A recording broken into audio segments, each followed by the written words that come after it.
पेड़ के अंदर से एक मुंह निकला, कहते अपना नाम तो बता दे। कहा नाम मेरा रैपे चौधरी है। वो पीछे से आवाजें मार रहा कि बाबा बाबा बाबा बाबा। तो अंतर्ध्यान हो रहे थे, जैसे बागड़ वाले वीर के जो भगत कहते हैं कि कोल्लू भगत हुए, हाँ जी, वैसे ही रैपे बाबा के धनु बाबा। क्योंकि जो रैपे चौधरी बाबा है वो तामसिक है। अगर कोई कहता है ना कि मैं उसको मिट्टी में चला लूंगा, मतलब मीठा दे के चला लूंगा, तो तामसिक देव को मिट्टे पे कभी नहीं चला सकते। हाँ, अपने मन की शांति कर सकते हैं लेकिन चला नहीं सकते। मतलब जो रैपे चौधरी बाबा जी का इतिहास है वो सच में शिव जी से जुड़ा हुआ है। जी बिल्कुल जुड़ा हुआ है। जो ठोंठा बाबा है वो तो आपका नाहन का जो महल है वहां विराजमान।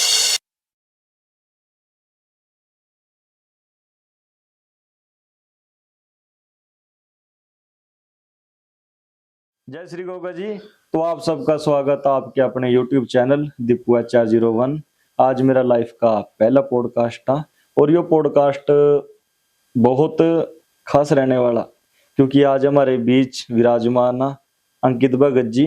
ये एक ऐसी शख्सियत है जो भक्ति और भावना ਨੂੰ बहुत अच्छे थे पहचाना। ये अपनी 18 महीने की शिक्षा दीक्षा कामाख्या माता असम के अंदर संपूर्ण कर का है। हाल ही में अभी संपूर्ण नहीं हुई है, कुछ बाकी है अभी। तो हम उनके बारे में बात करने वाले आज की, इनका वहाँ का एक्सपीरियंस वगैरह कैसा रहा, और रैपे चौधरी बाबा जी का संपूर्ण इतिहास जो आजकल लोगों ने शायद बनाए रखा है कि पार्वती माता के अनाप शनाप बकवास फैला रखी उनके बारे में, और शीतला माता उनका इतिहास आज से और बाद में उनके बीच में सारे हम बात करेंगे। तो पहले हम अंकल जी का बहुत बहुत शुक्रिया करते हैं कि वो हमारे पॉडकास्ट में शामिल हुए। अंकित भगत जी थोड़ा अपने बारे में बताइए हमें। दीपू भाई, पहले जय माता दी। जय माता की। और आपका बहुत बहुत अभिनंदन, आप यहाँ आए। दूसरा, माँ भगवती की कृपा से मैं अपने बारे में अगर आपको बताऊं तो मैं कुछ नहीं हूँ। मैं सिर्फ एक माँ भगवती का नौकर हूँ जो सिर्फ उनकी नौकरी कर रहा हूँ। बिल्कुल जी, जी माँ, क्योंकि मैं अपने आप को इस लायक नहीं समझता कि मैं उनका नाम भी जप सकूं। सिर्फ मैं जो माँ भगवती के भगत हुए हैं, जैसे ध्यानु भगत हो गए, उनके चरणों की धूल। तो आपने बहुत बड़ा बोल दिया, इतना नहीं हूं मैं। नहीं, फिर भी मतलब आपका जैसे बचपन वगैरह अब का गया कैसा? देखो, बचपन मेरा ऐसा गया कि बच्चे खेलते हैं खिलौनों के साथ, लेकिन मैं कभी खिलौनों के साथ नहीं खेला। ऐसा नहीं है कि मेरे पास खिलौने नहीं थे, मेरे पास खिलौने सबसे ज्यादा हुआ करते थे, लेकिन एक कहते नहीं कि बच्चे का इंटरेस्ट मेरा नहीं था। मुझे क्या करना, एक मेरे पास पत्थर था, पत्थर हाँ जी।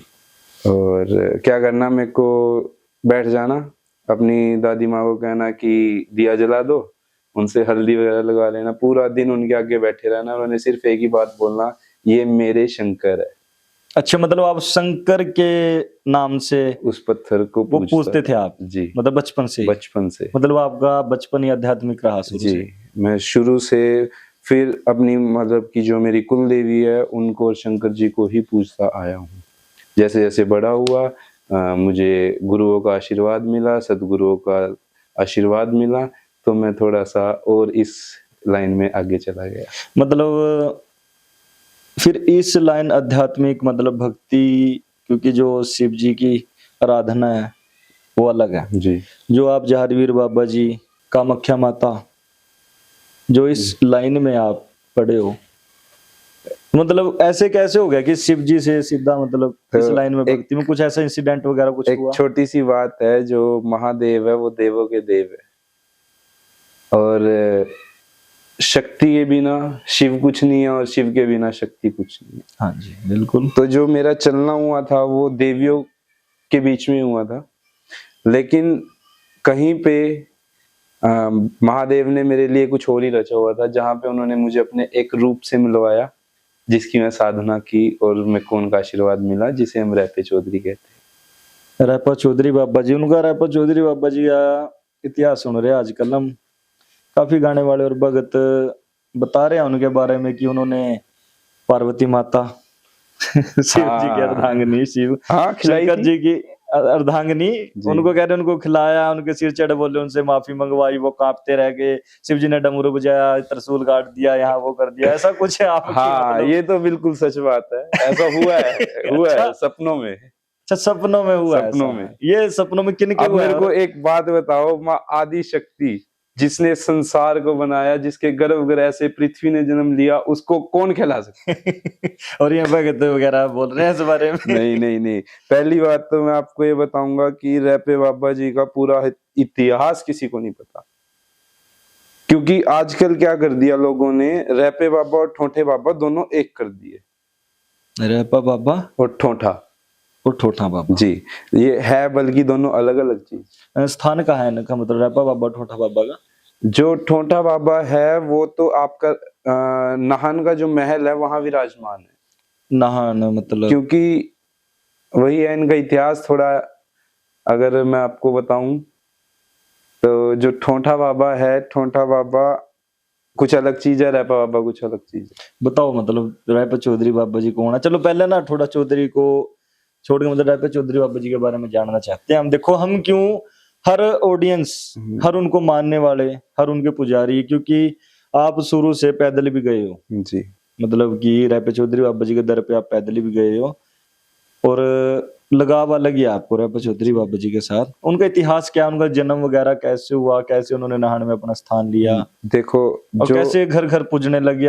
आप कभी देख लो, पहले रैपा चौधरी बाबा जी को कोई नहीं जानता जानता था, और अब 5-6 साल से तो मतलब माड़ियों पे इनके नाम के खुंडे चढ़ाने जाने लगे, दरबार इनके नाम से अलग दरबार बन रहे हैं जी, रैपा चौधरी जितने बाबा भी जी। आजकल नए भगत बन रहे हैं ज्यादातर रैपे चौधरी बाबा जी के ही बन हाँ रहे जी, हैं। अब मैं अगर आपको इनके इतिहास की बात करूं तो ये शुरुआत होती है राजा दक्ष से। राजा दक्ष, ब्रह्मा जी के पुत्र राजा दक्ष, हाँ उनकी जी। पत्नी मनु की लड़की थी, उन पे एक कन्या थी जिसका नाम था सती। सती, हाँ, वैसे उन पे बहुत कन्याएं थी, लेकिन मैं मेन बात कर रहा हूँ सती की, जिसे हम बोलते हैं कि माँ सती। माँ सती, माँ सती एक ऐसी कन्या थी, क्योंकि जो राजा दक्ष थे वो मानते थे विष्णु भगवान को, वैष्णव थे, और वैष्णव शिव को नहीं मानते, शिव को वो कहते हैं कि वो अघोरी है, अघोरी को हम घर पे नहीं पूजेंगे। इस दौरान माँ सती को शिव के बारे में कुछ नहीं पता था, लेकिन जैसे कि कहते हैं कि जो ऊपर वाले ने लिखा वो होगा, माँ सती को शंकर जी के बारे में कुछ नहीं पता था, हाँ जी, कौन है शंकर। लेकिन उन्हें क्या था, रात को चांद के अंदर अर्धनारेश्वर महादेव का रूप है वो दिखता था, जिसमें महादेव आधे महादेव के रूप में और आधे माँ पार्वती के रूप में। अक्सर हमने पोस्टर वगैरह में जी, देखे होंगे। जी, अर्धनारेश्वर। और एक छोटा सा इंसिडेंट बताता हूँ मैं आपको। एक बार क्या हुआ, राजा दक्ष ने एक भव्य मंदिर बनवाया जिसमें उन्होंने क्या करना था, विष्णु भगवान जी की मूर्ति रखनी थी। हाँ जी, उन्होंने मूर्तिकारों से ब्रह्मा जी विष्णु जी की मूर्ति बनवाई। विष्णु जी की मूर्ति में उन्होंने कहा कि इसमें तू शिवलिंग ना रखियो, क्योंकि जो असली विष्णु भगवान जी की मूर्ति है वो शेषनाग के ऊपर विश्राम योग निद्रा में लेटे हुए है, ऊपर उनकी नाभि से ब्रह्मा जी उत्पन्न हो रखे हैं और एक हाथ के पास शिवलिंग होता है। तो वो मूर्ति को जब भवन में स्थापित करने लगे तो मूर्ति आगे नहीं बढ़ रही, तो माँ सती को होगी चिंता कि मेरे पिता का आज अपमान हो जाएगा, ये विष्णु भगवान की मूर्ति अंदर क्यों नहीं जा रही। तो ऐसे देखते हुए क्या हुआ, एक मूर्तिकार ने शिवलिंग छिपो रखा था, और शिवलिंग जैसे खोला, कहते पुत्री ये रख दे, मूर्ति अपने आप अंदर चली जाएगी। तो माँ पार्वती बड़ी भोली वाली माँ सती, उन्होंने क्या किया, नहीं, माँ पार्वती और सती है कि नहीं, माँ पार्वती का पहला जन्म है माँ सती का। माँ सती का, जी, ठीक है, मतलब अभी हम सती की बात कर रहे हैं, क्योंकि इनसे ही आगे मतलब रैपा चौधरी बाबा जी का, क्योंकि आपने मेरे से पूछा रैपे चौधरी बाबा का, अब अगर इतिहास शुरू से क्योंकि मुझे वहीं से शुरू करना पड़ा। ये तो फिर आराम से बैठ के सुनने के बाद मेरे को मजा आ रहा है। देखो फर्स्ट टाइम पॉडकास्ट किया और मेरे को मजा आ रहा है इस बारे में बात करने में। वो ठीक है जी। हाँ जी, फिर वो मूर्ति अंदर गई, लेकिन वो मूर्ति अंदर जाने के बाद राजा दक्ष को इतना क्रोध आया कि वो माँ सती, उन्होंने क्या किया, जितने मूर्तिकार थे अपने जो प्रजा में से सारे मूर्तिकार उस गांव से निकाल दिए, क्योंकि उन्होंने उन्होंने बोला कि तुमने मेरी पुत्री का पागल बना दिया। मतलब वो शिवलिंग अपने पास शिवलिंग- छुपा के, अब वो शिवलिंग दे के, अच्छा वो दे के उसको, हाँ, ठीक है, क्योंकि राजा दक्ष को शिव से बिल्कुल भी लगाव नहीं था। तो लेकिन वही है, फिर वही बात आ गई, जो परमात्मा ने लिखा है वो होना है। वो ओम शक्ति आदि शक्ति ने जो लिख दिया, देखो यहाँ भी मैं आदि शक्ति की बात कर रहा हूँ, उसको कोई नहीं खिला सकता। हाँ। आदि शक्ति, आदि शक्ति ने जो लिख दिया वो होना है। तो जैसे कैसे करके माँ सती का स्वयंवर हुआ, स्वयंवर में बहुत राजा महाराजा को बुलाया गया, वहां शंकर जी को भी नहीं बुलाया गया। लेकिन राजा दक्ष ने क्या कर रखा था, जो द्वारपाल थे वहां पे शंकर जी की मूर्ति रखी थी कि आज मेरे महल का द्वारपाल शंकर है, ठीक है। तो माँ भगवती ने अपने मन से जब स्वयंवर करा, तो जो वो फूल माला, जो फूलों की माला थी, वो उसी द्वारपाल के पड़ गई। वहां से महादेव और सती का विवाह हो गया, ठीक है, विवाह संपन्न हो गया। मतलब यहाँ राजा दक्ष को ये देख के बड़ा ही अचंभा हुआ, क्योंकि राजा दक्ष को महादेव बिल्कुल अच्छे नहीं लगते थे। तो माँ सती का विवाह हुआ, माँ सती कैलाश गई। कुछ समय बाद राजा दक्ष ने एक यज्ञ का आयोजन किया और उसमें हर देवी देवता को बुलाया। माँ भगवती की कृपा से वहां सब आ गए, ठीक है। लेकिन राजा दक्ष ने महादेव को निमंत्रण नहीं दिया। हाँ, ये मतलब अक्सर हम दादी नानियों की कहानियों में सुनते हैं ये बात, ठीक है। राजा दक्ष ने महादेव को कोई निमंत्रण नहीं दिया। तो माँ पार्वती बोली, माँ सती बोली कि मैं अपने पिता के घर हवन में जाऊंगी। शंकर जी ने उन्हें कहा कि नहीं, बिन बुलाए नहीं जाना चाहिए।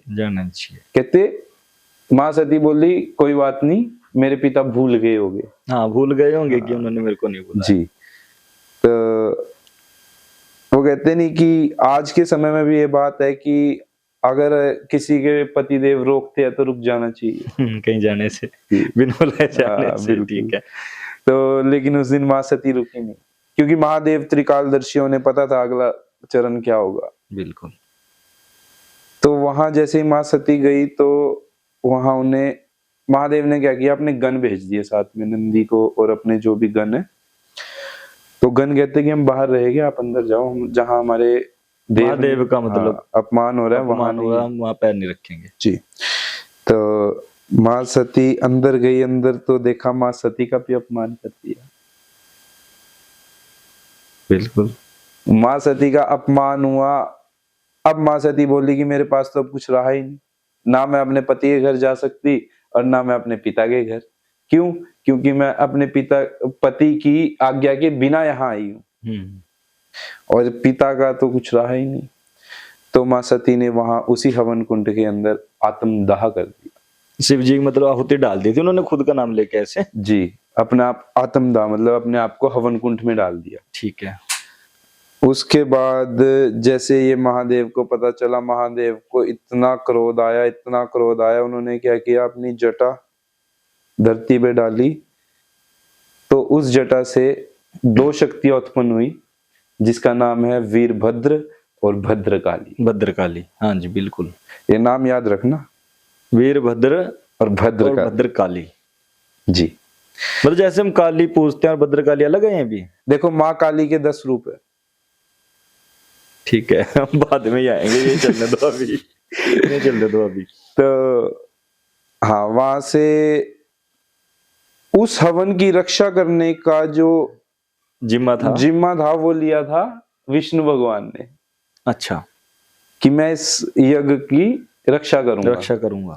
लेकिन जब माँ काली आती है तो कौन रक्षक? बिल्कुल। लेकिन फिर भी उन्होंने वीरभद्र को रोका। वीरभद्र को कहा कि अंदर नहीं जाना तेरे को।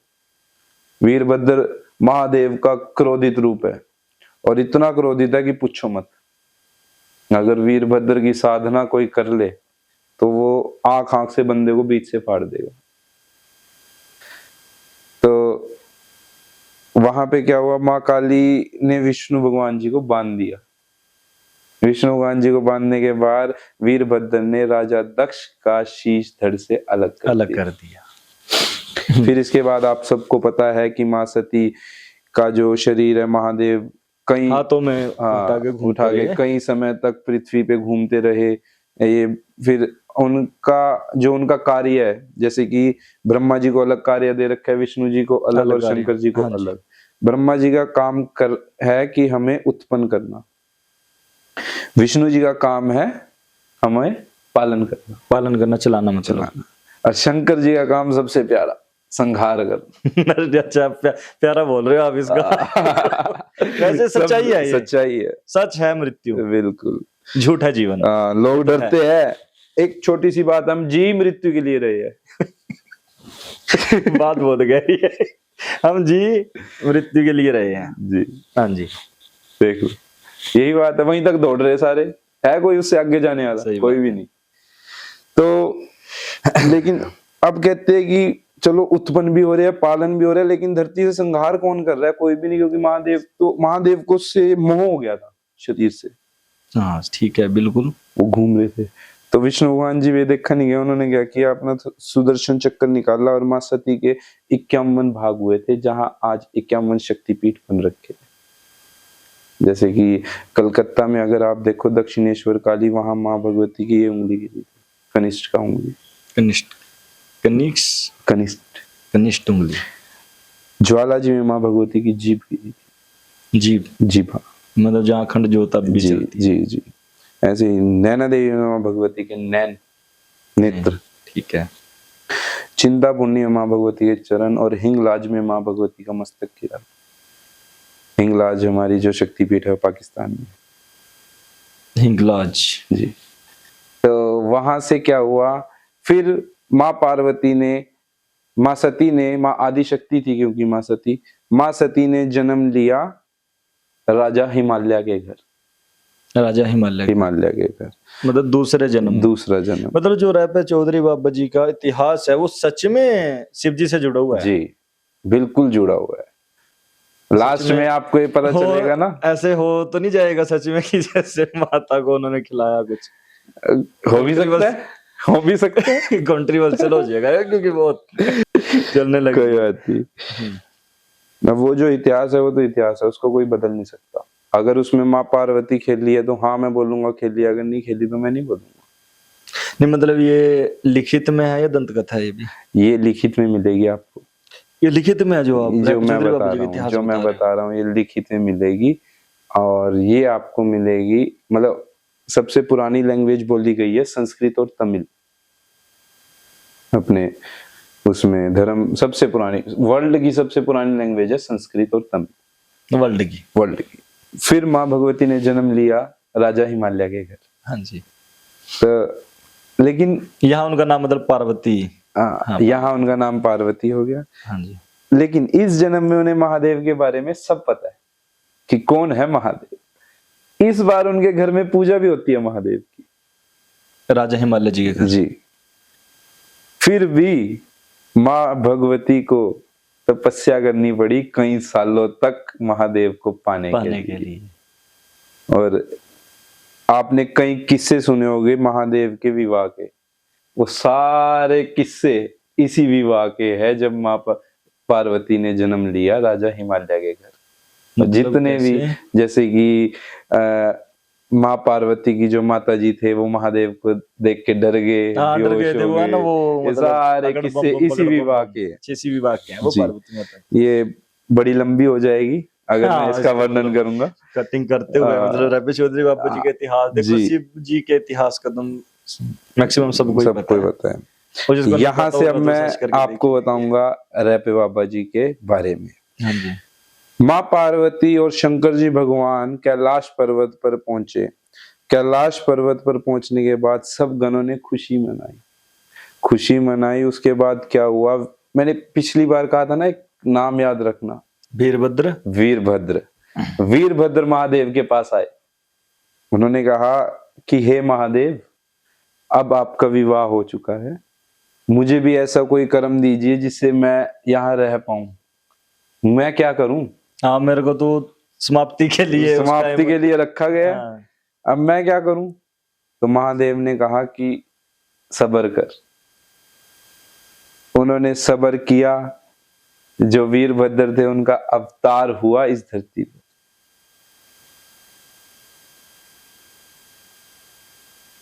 इस धरती पर उनका अवतार हुआ, वीरभद्र का। वीरभद्र का। कंट्रोवर्सी ना हो जाए ज्यादा, नहीं कभी धर्म के ऊपर बात हो जाए हमारी। नहीं, इसमें धर्म के नहीं, लिखित में है ना ये, अगर हमें कल प्रमाण देना पड़ा तो दे सकते हैं। ये वीरभद्र ने अवतार लिया अपने भारत में, अपने भारत में जी। इनका जन्म हुआ था सौराष्ट्र में ही, कह दो आपकी राजस्थान और गुजरात के बॉर्डर पे। ठीक है, ठीक है।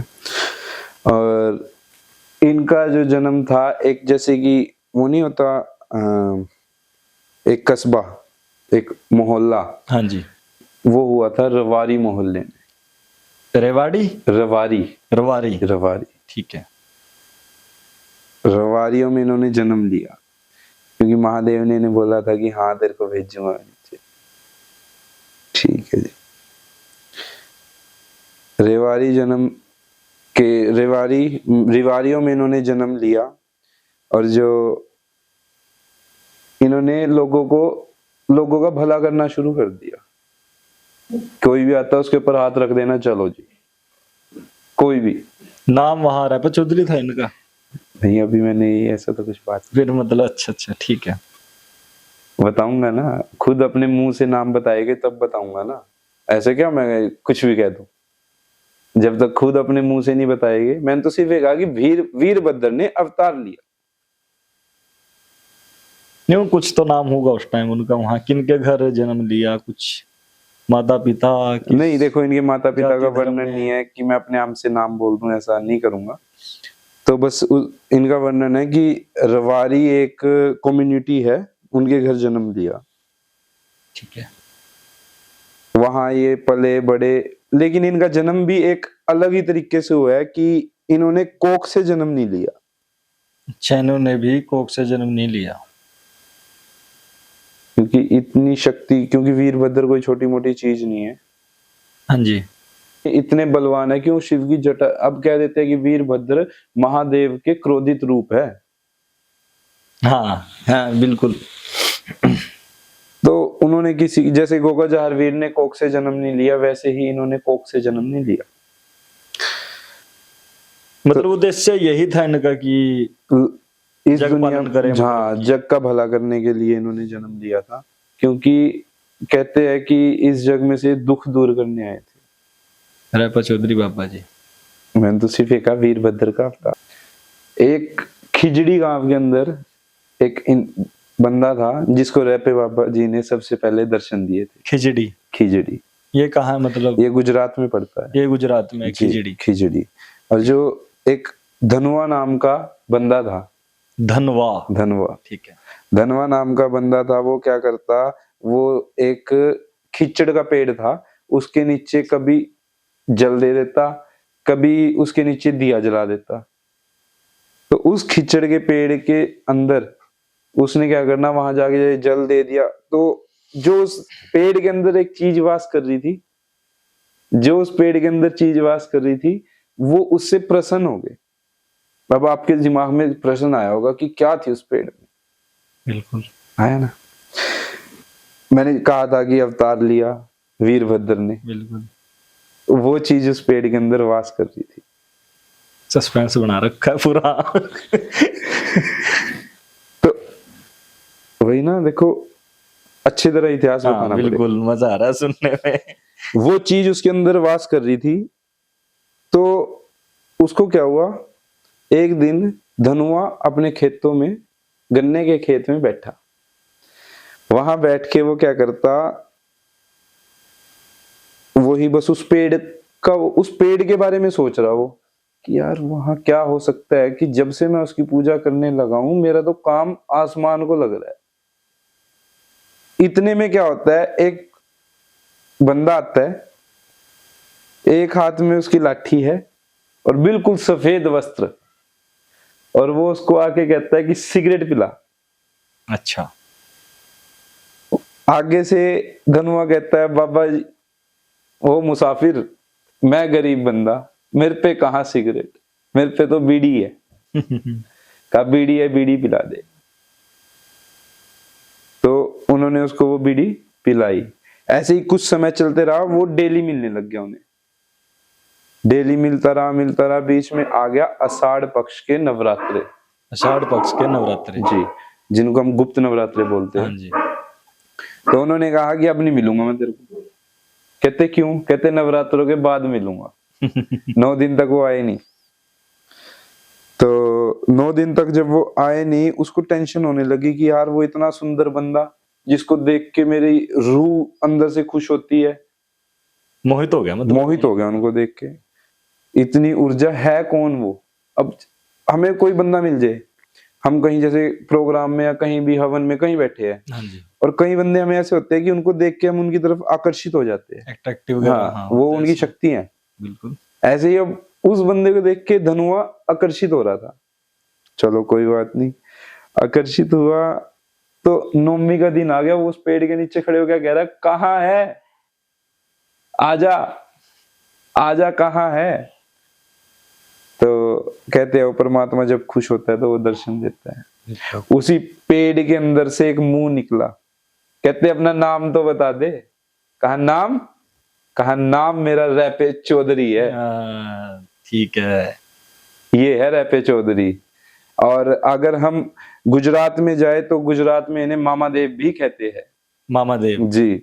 जैसे ही उस खिच्चड़ के पेड़ से मुंह दिखा, उन्होंने बताया अपने बारे में कि मैं रैपा चौधरी हूँ।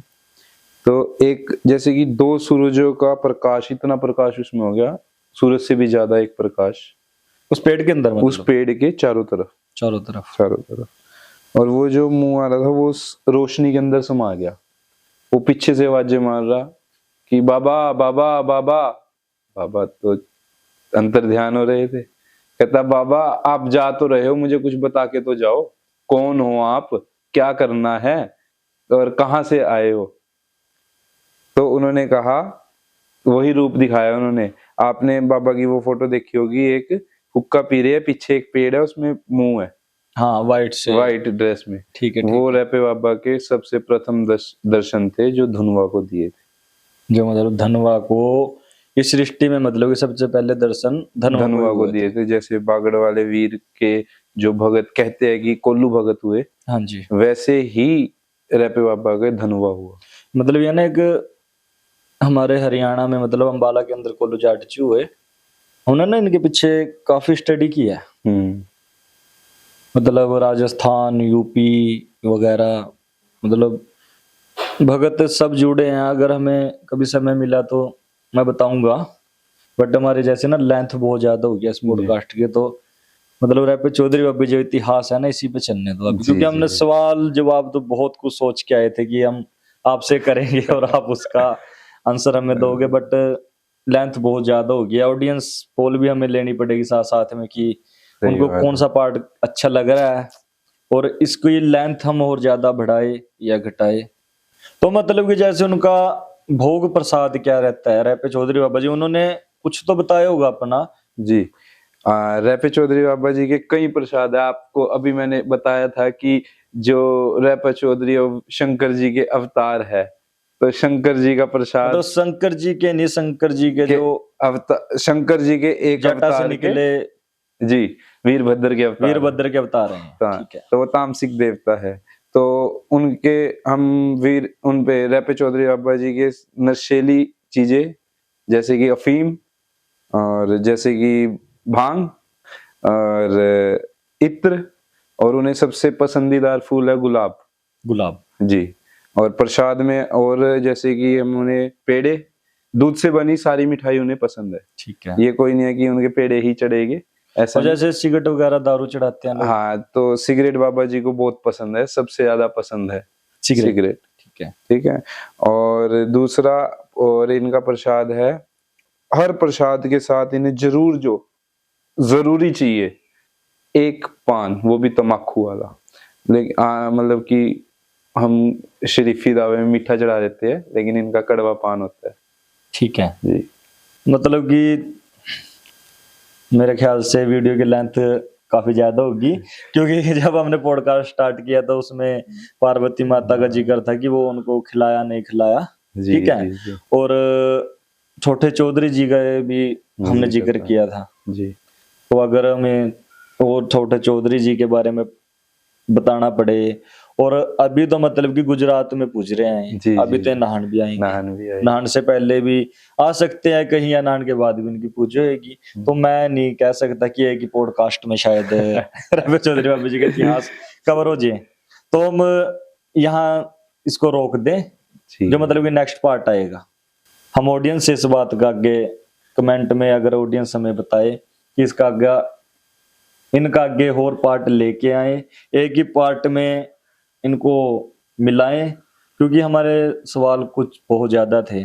कामाख्या माता के बारे में, माँ भगवती के बारे में, और शीतला माता के बारे में, गुड़गांव में वाली माता के बारे में, बनारसी दास बाबा जी के बारे में जी। हमने बात काफी की अभी थी तो- आपसे कि हाँ इनके बारे में भी बात अभी करेंगे। तो एक ही अभी तो रैपे मतलब बाबा ही पूरे चौधरी नहीं बाबा जी होते। का मतलब हम चाहते हैं कि चलो इतना पॉडकास्ट शायद ही इसके लिए एक एपिसोड बहुत है। जी। जो आगे एपिसोड बनाएंगे हम उसमें पूरा इतिहास आपको बताएंगे। बाकी आप हमारे चैनल के बारे में कुछ बोलना चाहेंगे? लाइक करो, सब्सक्राइब करो। लाइक मतलब प्यार दो, मतलब शेयर इस हिसाब से करो कि जिनको नहीं पता जी। कि उनकी देखो, तरफ हाँ, ये जाना मैं चाहिए कहना जी। चाहूंगा कि आप ये बड़ा अच्छा काम कर रहे हो। हाँ जी, जो इतिहास है, क्यों इतिहास के साथ छेड़खानियां हो रखी है सबको पता है। आप बिल्कुल। सही इतिहास को बाबा जी के चरणों में लगा रहे हो, बाबा जी का इतिहास लोगों तक पहुंचा रहे हो, सबसे अच्छा काम। बाबा जी का इतिहास लोगों तक पहुंचा रहे हैं। जी। हाँ, बिल्कुल। और मैं तो यही कहूंगा कि सबसे इस चैनल को ज्यादा से ज्यादा लाइक करे, सब्सक्राइब करे और फॉलो करे। जय श्री गोगा जी।